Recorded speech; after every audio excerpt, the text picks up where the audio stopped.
perguntar para você se você conhece alguma maneira de testar, de se definir do ponto de vista quantitativo essa afirmação de que a família não está no topo das representações sociais num país como os Estados Unidos, enquanto ela está no Brasil. Qual que é de onde você tira esse base, ou pelo menos assim, alguma inspiração, um cheiro para falar isso aí, que você está afirmando com tanta certeza? Pela mensuração de capital social.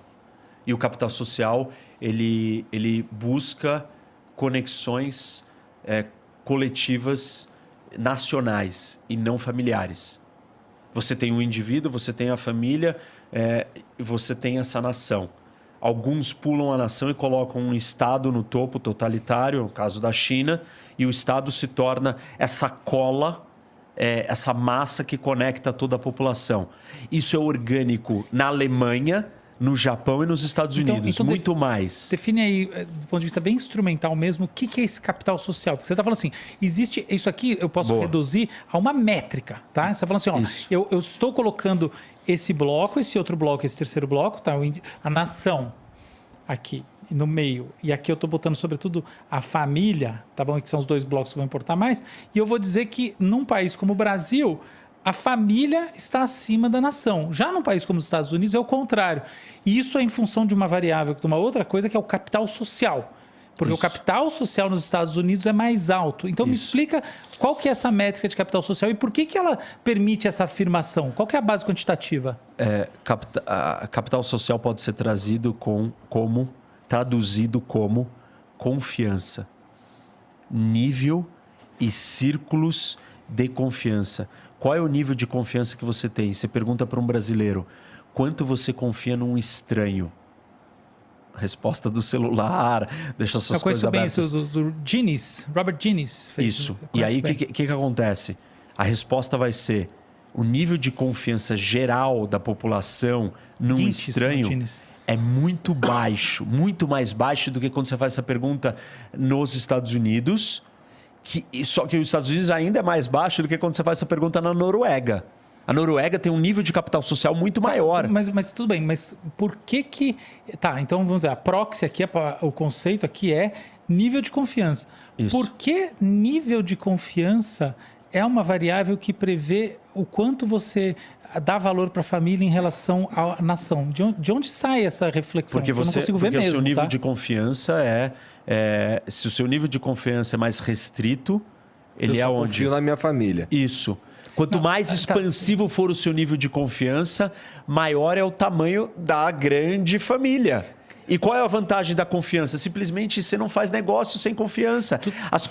As estruturas econômicas são totalmente diferentes. Aqui a gente precisa de cartório, de contrato, de briga na justiça. Por quê? Porque a sua palavra não vale nada num negócio comigo. Então, o seu custo de transação é muito mais difícil. Economicamente, o nível do seu capital social vai ter um impacto no desenvolvimento econômico da nação, em última instância. Vai ter um impacto na cola, na unidade, no senso de propósito comum, porque eu confio em você, eu confio naquilo que é parecido comigo, naquilo que eu enxergo como parecido comigo. Eu confiar só na minha família é muito restrito. Na Alemanha, você confia além da sua família. No Japão, você confia além da sua família. Nos Estados Unidos também. No Brasil, muito menos. Na Rússia, muito menos do que no Brasil. Porque hoje nem a família você confia na Rússia. É indivíduo por indivíduo, sozinho, vou sobreviver. Então, você entendeu que o nível de confiança ele tem um impacto gigantesco. E qual é o círculo da sua confiança? Não, tudo bem. Assim, eu entendo o que você está dizendo, acho assim, muito legal, e é legal para quem está em casa essa discussão de alto nível mesmo, mas eu acho que a gente tem uma exceção clara.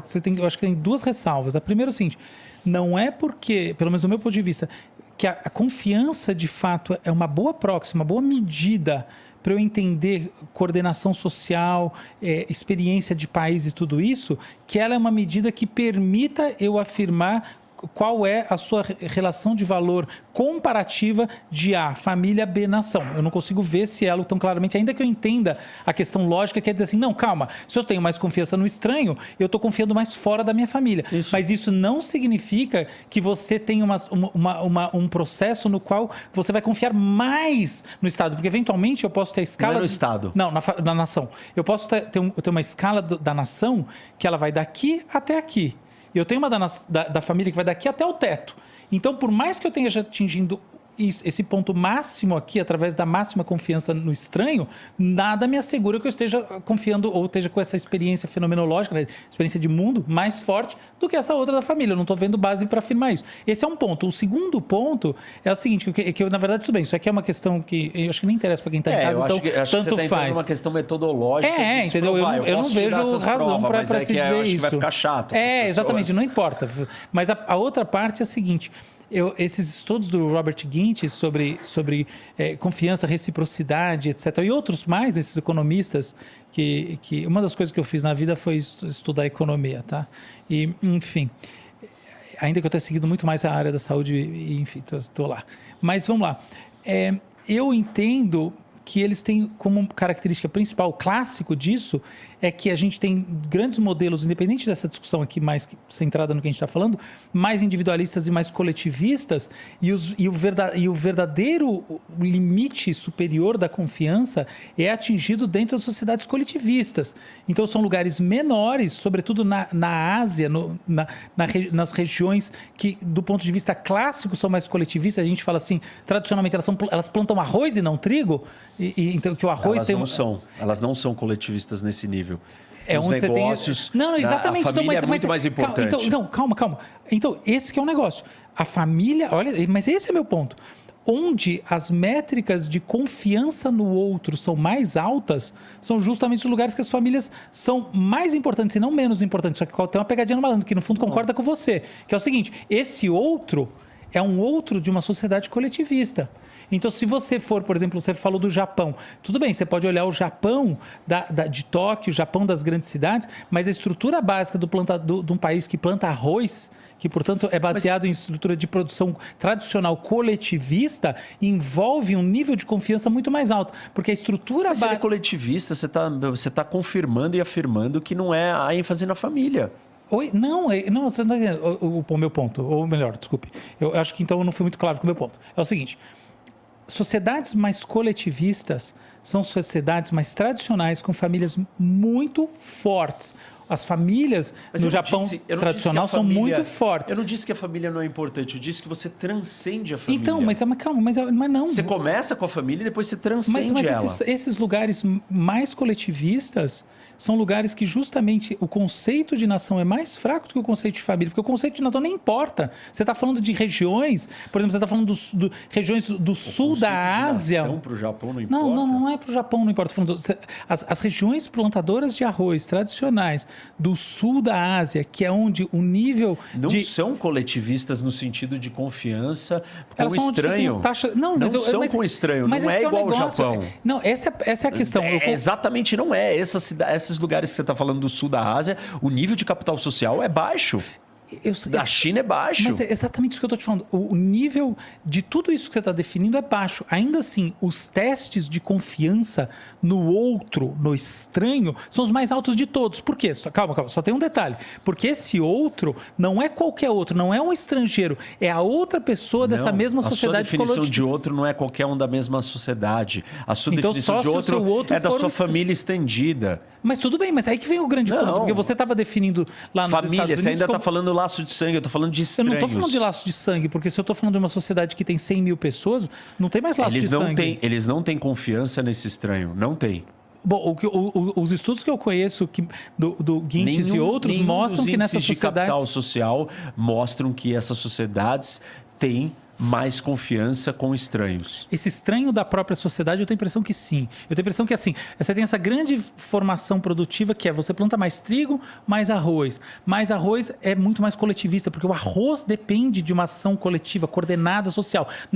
Nos lugares do mundo onde, tradicionalmente, sociedades tradicionais, você planta mais arroz, os níveis de confiança no outro, que são membros da sociedade, que nem nos Estados Unidos, são daquele país, são daquele núcleo, mas não são da família biológica, são mais altos. De econômica que vai ditar o nível de associação e assimilação. Não, claro, eu estou só definindo qual é o meu conceito de país coletivista. Você está usando um exemplo clássico de países do sul da Ásia, dizendo que esses países têm um capital social mais alto. Não, estou dizendo isso. Estou dizendo que eles têm níveis de confiança medidos no outro do mesmo país mais altos do que os países dos Estados Unidos. Se eles tivessem um nível de confiança mais alto, eles teriam um nível de capital social mais alto. Não, esse é o negócio. Então, eu estou achando que essas variáveis não andam juntas. Andam isso que eu tô achando que não. Porque as variáveis de capital social, elas são medidas e elas indicam o sucesso de um país. O que é capital social? Você vai dizer e falar o seguinte, eu posso... o Warren Buffett, ele tem uma frase muito interessante no livro dele. Ele vira e fala assim, se eu tivesse nascido em Bangladesh ou no Peru, eu jamais seria o Warren Buffett. Por quê? A sociedade que você está tem o poder de te jogar para o fundo do mar ou para te impulsionar para o sucesso. Claro. E é isso. Essas sociedades não têm esse elemento. Eu não estou discutindo isso. É só questão. Os testes de confiança no outro da mesma sociedade, que é esse conceito está nos Estados Unidos, ou, por exemplo, qualquer lugar que você tem monções e que mantém uma estrutura tradicional... Não adianta, Álvaro, porque você olha para os testes e para as mensurações, os rankings de capital social, e esses lugares têm capital social menor. Mas o que eu não estou discutindo é o capital social, é o conceito de confiança. Confiança no outro do mesmo país, em sociedades tradicionais, definindo aqui tradicionais, do Oriente, definindo como tradicionais do Oriente, aquelas que plantavam arroz, é mais alta. Não é a são sociedade clássicos e tem montanhas deles. Não é a sociedade inteira. É tipo, talvez aqueles que estão ali trabalhando naquela plantação. Não é o estranho qualquer de outra parte da outra região. Não, eu tô falando do estranho que faz parte daquela mesma sociedade. Aquela mesma sociedade é quantas pessoas unidas numa plantação? Nos lugares... Não, porque não é uma plantação, são centenas de milhares de pessoas. Estranhos. Essas pessoas não são estranhas. Você está dizendo que elas compartilham a plantação em conjunto. Eu tô falando de pessoas desconhecidas. Você nunca viu. Vietnã, tá? Então, elas não estão compartilhando, porque são lugares hiperpovoados. E elas têm esse senso de confiança. Elas não têm alto capital social. Não tem alto capital social e ainda assim elas têm senso de confiança alto, que eventualmente mostra que as duas variáveis são independentes. Não em todas as atividades. Eu sei lá, estou falando dos testes feitos sobre confiança. Ela não tem em todas as atividades, senão ela não seria o Vietnã. Às vezes o que faz ser o Vietnã é outra coisa. Porque é um dos elementos... Que legal que a gente chegou num ponto que eu discordo totalmente de você discorda totalmente de mim. Um dos elementos, e tá tudo bem. Um dos elementos básicos para o desenvolvimento, de acordo com a teoria clássica econômica, você precisa de 3 coisas. Terra, capital e mão de obra. São as 3 coisas que você precisa. Aí, as teorias neoclássicas de desenvolvimento vão dizer que você precisa de um quarto elemento. E aí tem uma discussão qual é o quarto elemento. Tem alguns possíveis quartos elementos. Um deles é empreendedorismo. Por quê? Se você não tiver quem cria empresas, quem empreende, não adianta nada você ter terra, mão de obra e capital. Então, você precisa ter dos empreendedores. Aí você precisa ter um ambiente propício para empreendedores. Qual é o ambiente propício para empreendedores? A gente tem um ranking de medir isso. Doing Business. É um relatório do Banco Mundial que mede a facilidade de fazer negócio no país. Esse é um dos indicadores para medir a possibilidade de empreender no país. O Brasil é péssimo nesse item. Claro. Ok, então nós não temos o quarto elemento gerador de riqueza. Outro quarto elemento, capital intelectual.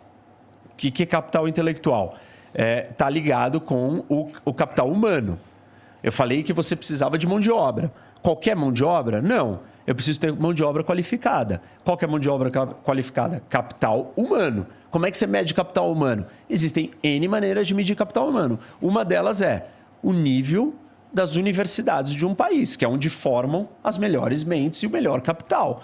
Não adianta eu ter só mão de obra numa economia moderna e qualificada se eu não tiver gente qualificada. Aí eu preciso ter gente qualificada. Tá bom, eu qualifiquei as pessoas. Não adianta nada eu ter essas pessoas qualificadas se elas não transformarem esse conhecimento, essa qualificação, em capital intelectual. O que é capital intelectual? Elas inventarem um produto, elas criarem um aparelho, elas patentearem coisas. Aí não adianta nada se elas patentearam as coisas e não conseguiram marketizar, empreender, criar uma grande giga monstra empresa que emprega milhões de pessoas e gera milhões de riqueza. Mas eu não vou conseguir fazer nada disso, como o próprio Warren Buffett diz.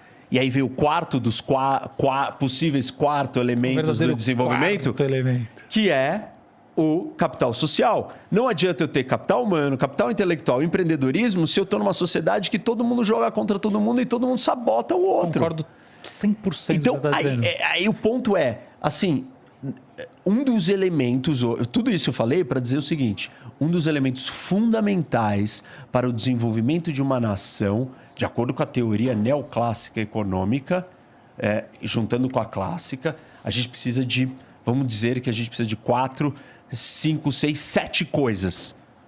Terra, capital, mão de obra, capital humano, capital intelectual, empreendedorismo e, sétimo, capital social. Tipo, assim, não é só isso. O Vietnã, assim, eu tô te dizendo, o Vietnã não tem capital social. Ok.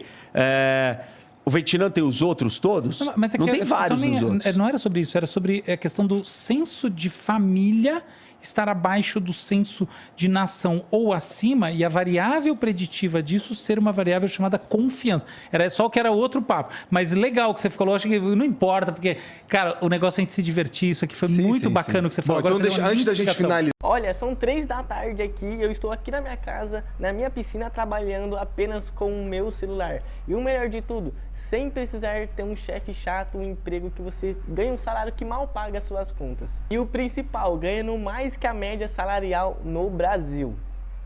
Tudo isso porque um dia eu decidi trabalhar através da internet. E após meses tendo resultados com essa estratégia, meses consecutivos mesmo, eu criei um método simples e passo a passo que, se cumprindo, vai te dar uma vida muito melhor do que você tem agora. E tudo que você precisa fazer é clicar no botão para você saber mais e conhecer um método.